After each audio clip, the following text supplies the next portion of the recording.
Assalamualaikum warahmatullahi wabarakatuh. Untuk hari ini kita melanjutkan materi ya, yaitu tentang persamaan diferensial linier orde 2 dengan koefisien konstanta. Nah, kalau pada pertemuan sebelumnya kita belajar tentang masih di persamaan diferensial linier orde n gitu ya. N itu kan bisa digantikan oleh 2, 3, 4, 5 dan seterusnya begitu ya. Nah, untuk hari ini kita lebih fokus ke hanya di orde 2 begitu ya. Kan kemarin juga sudah sempat kita singgung sedikit-sedikit ya tentang orde 2. Oke, kita lanjut aja ke bentuk umumnya. Ya, jadi bentuk umum kalau kita kemarin sudah tahu tentang bentuk umum orde n. Nah, sekarang kita fokus ke orde 2 itu seperti ini ya bentuk umumnya ya. Jadi di sini bentuk umumnya adalah kita berbicara tentang Y aksen 2 karena orde 2, maka di sini adalah Y aksen 2 plus AY aksen plus BY sama dengan GT. Nah, ini adalah bentuk umumnya gitu ya. Oke, nah sekarang kita lanjut ke ini persamaan karakteristik. Nah, kemarin di orde n kan kita juga sudah berbicara tentang persamaan karakteristik. Nah, lalu bagaimana persamaan karakteristik dari persamaan linier orde 2 ini? Tentunya sama seperti orde n kemarin ya. Persamaan karakteristiknya gimana? Ingat bahwa kalau untuk menjadi ini kan masih ke persamaan diferensial ya. Ingat kalau di sini ada aksen itu artinya dia persamaan diferensial. Nah, bagaimana mengubah persamaan diferensial ke dalam persamaan karakteristik? Gitu ya. Ke dalam persamaan karakteristik gimana? Maka ingat bahwa setiap yang mengandung unsur Y kita ganti menjadi R gitu ya. Nah, karena di sini Y aksennya ada 2, maka di sini menjadi R kuadrat gitu kan ya. Gitu. Plus A1 tetap ya, Y-nya diganti dengan siapa? R. Karena di sini aksennya 1, maka R pangkat 1 atau R gitu aja ditulisnya ya. Plus A2. Nah, Y itu sendiri artinya adalah siapa? 1. Karena di sini kan kalau Y aksen 22, Y aksen 1, R pangkat 1, kalau Y aja berarti dia artinya 1. Sehingga kita bisa menuliskan A2 kali 1 sehingga menjadi A2 gitu aja ya, sama dengan 0. Nah, itu persamaan karakteristik. Oke, kita langsung ke contoh aja ya. Persamaan karakteristik dari, kita diminta untuk tentukan persamaan karakteristik dari PD di bawah ini. PD ini kan bentuknya persamaan diferensial ya. Maka persamaan karakteristiknya apa? Berarti Y-nya diganti dengan R pangkat siapa? R pangkat kan aksennya 2 berarti R kuadrat min 5 berapa? R pangkat 1 atau 5R plus 6 sama dengan 0. Begitu ya. Itu adalah persamaan karakteristik. Atau misalkan kita punya contoh lagi, misalkan di sini ada 2Y aksen 2 misalkan ya, plus 7Y aksen min 5Y sama dengan 0. Maka persamaan karakteristiknya gimana? Persamaan karakteristiknya berarti 2R berapa? Kuadrat karena aksennya di 2 plus 7R gitu ya. Y aksennya menjadi R min 5. Oke, Y-nya berarti berubah menjadi 1 sehingga di sini sama dengan 0. Ini contoh yang kedua gitu ya. Kalau ini tadi contoh yang pertama. Oke, seperti itu ya. Mudah-mudahan bisa dipahami ya tentang persamaan karakteristik. Oke, lanjut kita ke ini. Ke bentuk akar dari persamaan karakteristik masih sama dengan orde n ya. Jadi kita ada 3 bentuk, yaitu bisa bentuk akarnya semua real dan berbeda, bisa bentuk akarnya real dan sama. Yang ketiga adalah beberapa akar kompleks, jadi akar kompleks. Oke, nah kita ke bentuk yang pertama dulu. Jika semua akarnya real dan berbeda, solusi umumnya adalah ini. Y sama dengan E pangkat R1X plus C2. Ya, karena di sini kita berbicara tentang orde 2, itu maka di sini ada C1, C2 gitu ya. Karena nanti akarnya kan ada 2, yaitu R1 sama R2. Oke, kita langsung ke contoh aja ya biar lebih bisa dipahami ya. Oke. Kita ke contoh. Nah, contohnya seperti ini. Tentukan solusi umum dari persamaan diferensial berikut. Maka apa yang dilakukan untuk menyelesaikan atau menentukan solusi umumnya adalah langkah pertama kita harus cari dulu persamaan karakteristiknya. Berarti di sini persamaan karakteristik ya. Karakteristiknya itu yang kita cari adalah siapa? Adalah, ingat ya, Y aksen 2 berarti berubah menjadi R kuadrat min 8R plus 15 sama dengan 0. Oke, nah setelah kita dapat persamaan karakteristik ini, ya, kalau kita sudah dapat persamaan karakteristik ini, baru kita bisa mencari akarnya. Siapa akar-akarnya dari persamaan ini? Ingat di sini R kuadrat min 8R plus 15, maka berapa kali berapa sehingga hasilnya adalah ini gitu ya, persamaan kuadrat ini. Masih ingat ya? Kalau di sini berarti 15, ini kan min 8R, berarti kalau dikali hasilnya 15, kalau dijumlah hasilnya negatif 8. Maka pasangan berapa dan berapa? Berarti R min 3, R min 5. Ini min 3 kali min 5 kan 15 ya. Min 3 tambah min 5 kan min 8. Maka di sini akar-akarnya adalah R sama dengan 3 atau R-nya sama dengan 5. Ya, ini kita sebut aja R1-nya 3, R2-nya adalah 5. Nah, kalian perhatikan di sini R1-nya 3, R2-nya 5. Nah, ini kan bilangan yang berbeda. Ya, karena dia berbeda dan merupakan bilangan real, maka ini masuk kategori ini tadi, akar yang real dan berbeda. Maka solusinya siapa? Jadi solusi umumnya adalah siapa? Kita pakai solusi yang bentuk pertama ini tadi ya. Ini. Nah, kita pakai ini. Ada C1, ada C2. Oke, kita jadi solusi umumnya adalah siapa? Berarti tadi ya, karena di sini ada 2R, maka di sini C1 ini kita plus siapa? C2, gitu kan ya. Nah, pasangannya dengan siapa? C1 pasangannya E. Ini tulis dulu E, ya, semuanya E. E pangkat siapa? E pangkat, kalian lihat di sini R1-nya. R1-nya adalah 3, maka di sini kita tulis 3X, gitu ya. Nah, sekarang E pangkat siapa? Gantian R2. R2-nya siapa di sini? Karena R2-nya 5, maka kita tulis dengan 5X, gitu ya. Nah, ini adalah solusi umumnya. Oke. Dari contoh yang pertama, kalau akarnya real dan berbeda. Ya. Oke, seperti itu. Silahkan dipahami kembali ya dari contoh pertama ini ya. Oke, kita lanjut ke berikutnya. Bagaimana jika, kalau tadi kan akarnya real dan beda. Nah, bagaimana jika akarnya, kalau kalian menemukan akarnya itu sama, maka solusi umumnya gimana? Nah, kalau akarnya sama, maka solusi umumnya kayak ini nih. Nah, kayak ini yang disebutkan ini. Nah, ini adalah solusi umumnya.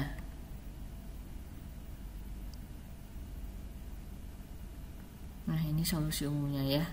Nah, ini berarti solusi umumnya.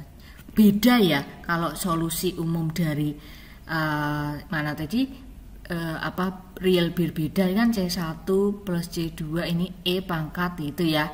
Nah, kalau yang sama ini kayak gini modelnya, C1 plus C2X gitu ya, dalam kurung E pangkat RX gitu ya. Kita ke contoh aja, langsung ke contoh ya, biar kalian lebih bisa memahami. Oke, kita contoh. Nah, kalau kita punya soalnya seperti ini, Y aksen 2 min 8Y aksen plus 16Y, maka langkah pertama apa? Kita cari dulu persamaan karakteristiknya. Karakteristiknya adalah siapa? Berarti R kuadrat min 8R plus 16 sama dengan 0. Oke, nah kita sudah ketemu persamaan karakteristiknya, maka langkah selanjutnya adalah kita cari akarnya.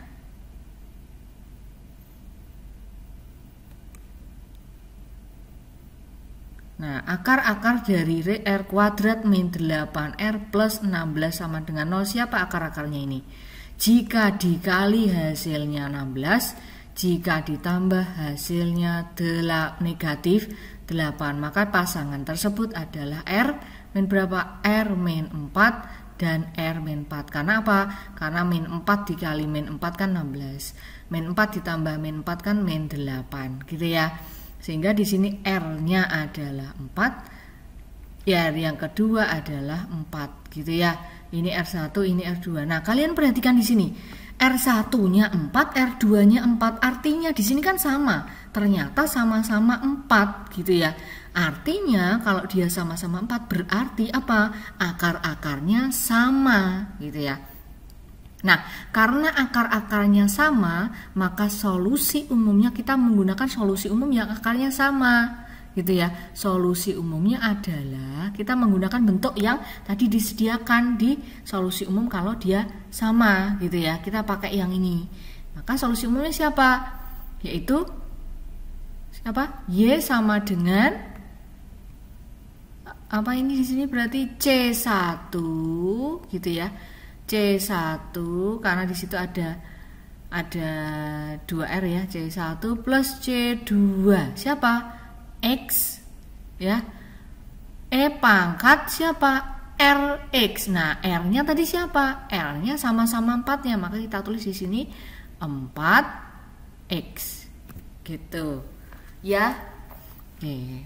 Saya R pangkat 4X. Kalau R-nya 5 ya berarti siapa? R pangkat 5, E pangkat 5X. Begitu ya.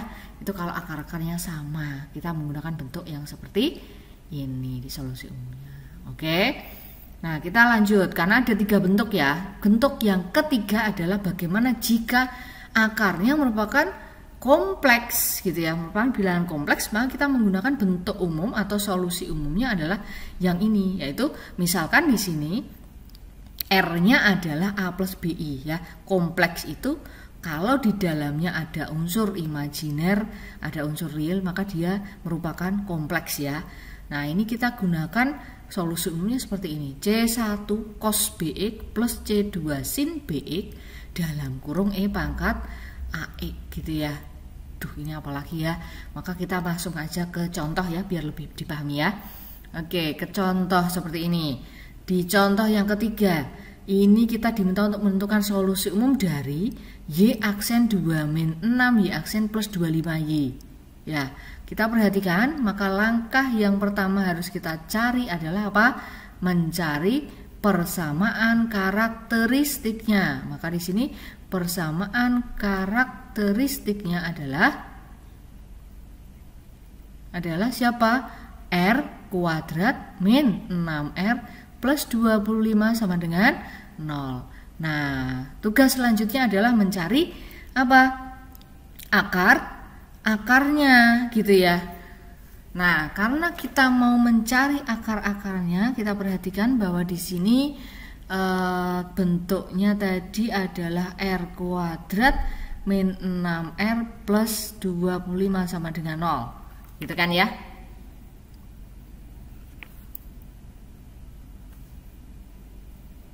Oke, nah sekarang kalau mencari akar-akar yang seperti ini bagaimana nih?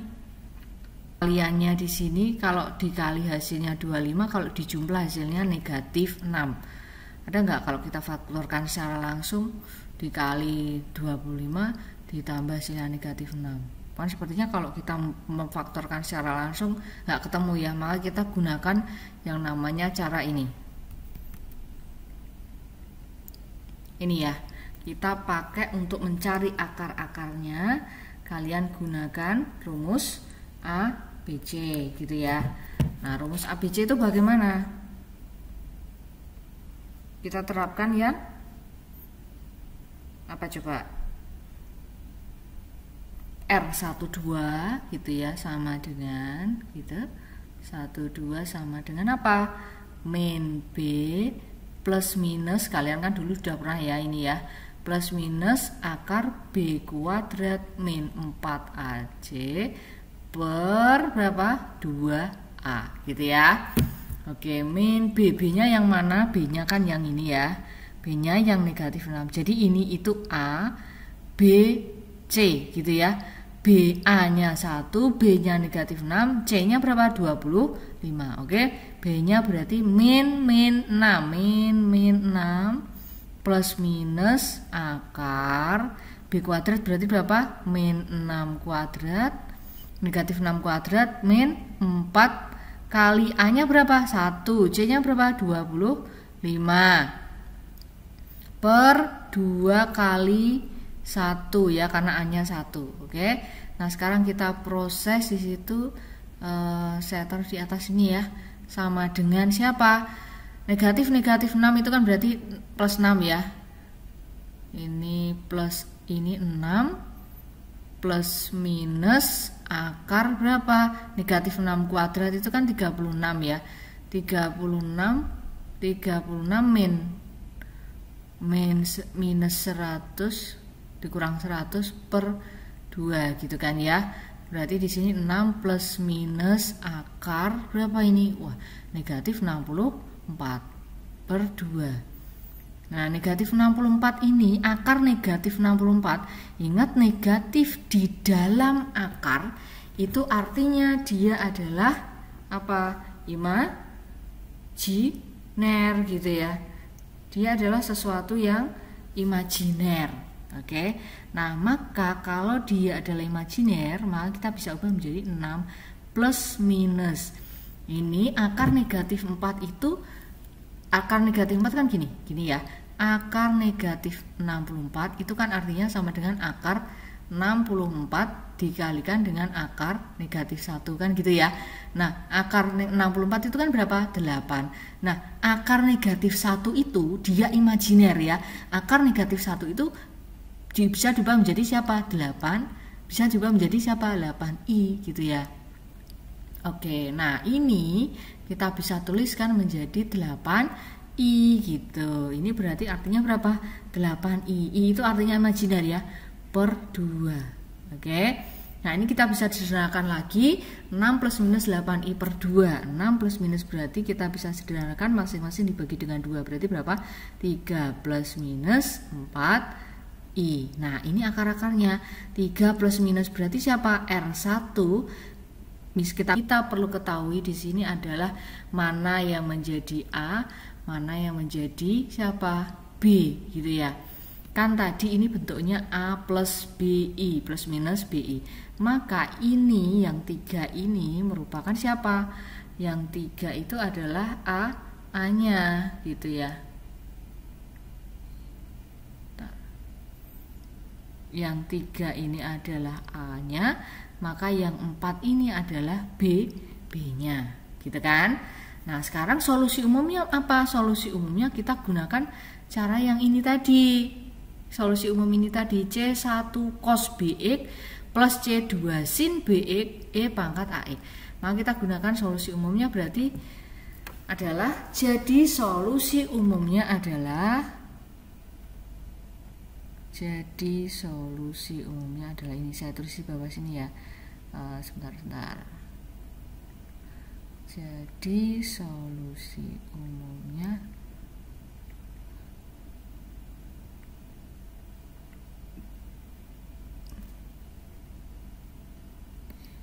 saya taruh di bawah. Nah, ini jadi solusi umumnya adalah siapa? Berarti kita tulis, kalian perhatikan di sini ya. C1 cos BX berarti siapa? C1 cos, mana B-nya? B-nya tadi berapa? 4. Gitu ya. X plus siapa? C2 sin apa? B juga, berarti sin 4X gitu ya. Kemudian ini dikurung, buka kurung tutup, dikalikan dengan siapa di situ? E pangkat AX. Berarti di sini E pangkat siapa? E pangkat A-nya berapa tadi? 3. Maka di sini E pangkat 3X gitu ya. Oke, jadi baik itu plus minus, baik plus atau minus itu pakai rumus yang sama, yaitu C1 cos 4X plus C2 sin 4X E pangkat 3. Kalian hanya membedakan mana A-nya, mana B-nya. Begitu ya. Oke, baik A maupun baik A maupun B-nya. Oke.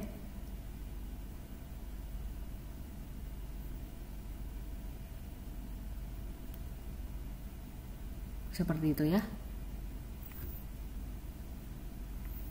Seperti itu, mudah-mudahan bisa dipahami kalau untuk yang kasus bilangan kompleks. Begitu ya. Oke.